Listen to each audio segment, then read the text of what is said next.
Hello everyone, so for today's video is gagawa ako ng what do you call this, palitaw.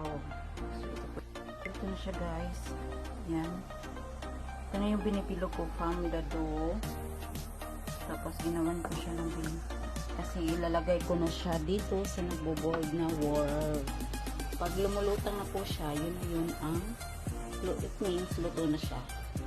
So ayan. So, ayun na guys.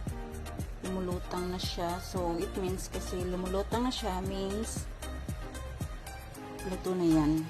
Pag lumutang, kaya tinawag siya ng palitaw. Kasi nga, pag luto na. O, diba?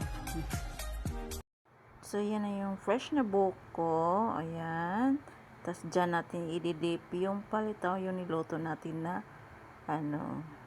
lumulutang. So, ayan. Dip natin dyan, at saka yung after nyan, yung sugar na may peanuts. So, ito na guys, ang aking palitaw. Ayan.